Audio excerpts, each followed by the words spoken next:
scream echoed through the marble-floored hallway of the Madrid mansion. It was shrill, guttural, the kind of cry that escapes a person only once they've seen something they weren't meant to. Moments later, a heavy crash followed. Glass. A vase? A mirror? No one knew. The security team heard it, but froze. None dared to step in. Upstairs, Georgina Rodriguez stood motionless in the walk-in closet she shared with Cristiano Ronaldo, her trembling hands clutching the collar of a silk blouse that smelled faintly of unfamiliar perfume. Not hers, not his. Someone else's. That alone could have been a fluke, but the crumpled photo in her other hand wasn't. It was grainy, but clear enough. Taken by a long lens, she assumed. Ronaldo, smiling, walking out of an elevator in Dubai, holding hands with a woman Georgina had never seen before. Tall, raven-haired, and beautiful. Too beautiful. Her lips were curled up, slightly parted, as if caught mid-laugh, and Cristiano's arm was around her waist. That was when Georgina dropped the frame, shattering the glass and her peace of mind in one violent motion. 3 days earlier. It began like any other morning. Georgina sipped her green juice, scrolling mindlessly through Instagram as the twins played on the carpet. The sunlight filtered through the wide windows, casting a soft golden hue across the living room. The world saw perfection, and so for the most part did she. Cristiano had left early for training. He'd kissed her on the forehead, whispered, "Back by noon," and disappeared into the morning haze like he always did.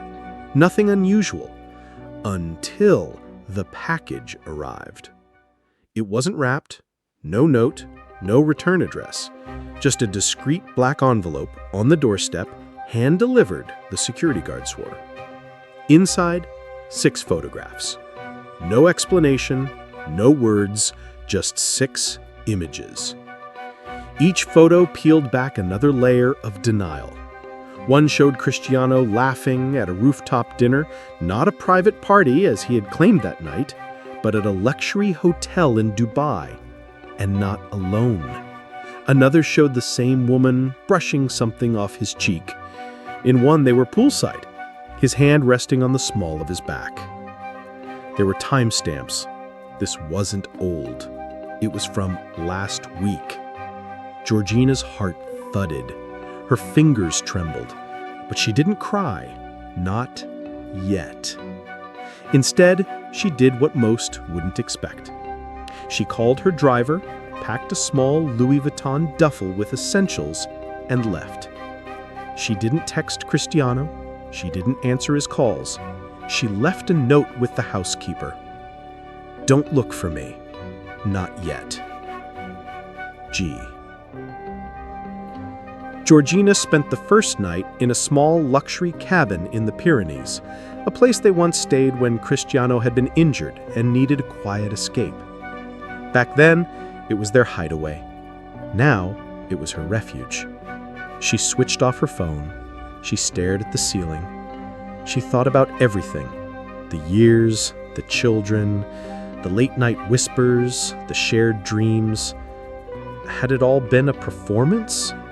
Was she just another chapter in a long book of Ronaldo's conquests? She remembered how he had opened up to her, the things he'd sworn he never told anyone, how he cried in her arms when his father passed, how he'd once said, "I don't trust easily, but you make me feel safe." What a lie. Or was it? On the second day, someone knocked. Georgina froze. Only 3 people knew where she was, and one of them was Cristiano. She opened the door cautiously, expecting him. It wasn't. It was a woman. The woman. The one from the photos. Dressed casually in jeans and a white blouse, no makeup, no fanfare. She didn't even try to smile. "I'm Sophia," she said quietly. "I think you need to hear the truth, because he won't tell you." Georgina stared at her, her body tensed. "5 minutes," Sophia pleaded. "Then I'll leave." Against her instincts, Georgina let her in. Sophia's voice was calm, but the story she told was nothing but uncalm. She wasn't Ronaldo's secret girlfriend. Not exactly. "We were close a long time ago, before you, years before, but we stayed in touch as friends. I was married. He respected that." Georgina folded her arms. "Then last year, I found out my husband was cheating. I spiraled. I called Chris, just to talk. He flew me to Dubai to get away from everything. He said he owed me that much." "And you slept with him?" Georgina said flatly. "No," Sophia said. "Not once, not even close." She took a breath, reached into her bag, and pulled out a USB drive. "These pictures, someone sent them to me too. Edited. The original ones are on this. They're different." Georgina inserted the USB into her laptop. One by one, the images loaded. Same scenes, but subtle differences. In the originals, there was distance. Friendly hugs, not embraces. No hand-holding, no kisses. And in one photo, the one Georgina had seen showing them poolside, a third person was visible. Sophia's brother, cropped out in the altered version. They wanted you to think the worst, and it worked. Georgina was quiet, her face unreadable. Her mind was racing. Who would do this? And why? Back in Madrid, Cristiano was livid. Not at Georgina, but at his agent, Ricardo. He had found the envelope's residue on his desk. He knew the way his people operated, and when pressed, Ricardo folded. "She was distracting you. Your stats are slipping. You're not the same when you're soft. You needed fire, edge. You needed to be reminded you can't afford to be comfortable." Cristiano's knuckles turned white. "You tried to ruin my family for football?